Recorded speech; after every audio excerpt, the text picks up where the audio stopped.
這是世界上最奇葩的動物，堪稱进化論中的漏洞。它的出現讓一众科学家傷透了腦筋。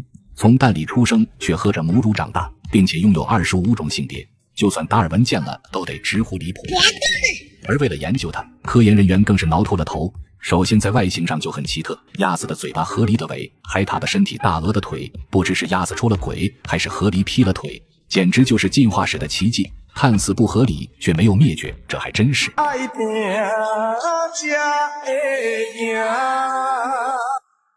早在18世紀初，當科學家們首次收到鴨嘴獸的標本時，還以為有人在搞惡作劇，故意將鴨嘴縫到了河狸的身體上，還曾嘗試將它的嘴扯下來，試圖找到縫合的痕跡。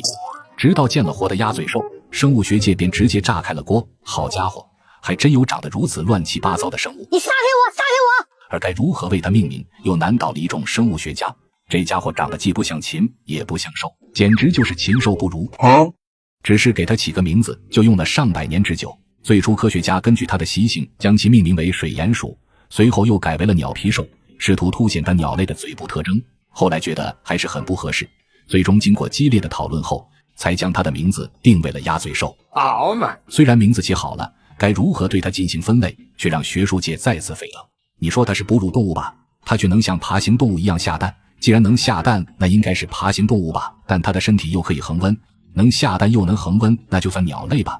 結果人家卻是喝着母乳長大的。而更離譜的是，科學家們在它身體上甚至沒有找到乳頭。後來經過研究才發現，雌性鴨嘴獸是通過腋下的汗腺來分泌乳汁的，最終才將它定為了哺乳動物，甚至給它單獨開了一種目錄，单孔目，也就是說撒尿拉屎產卵都用這一個孔。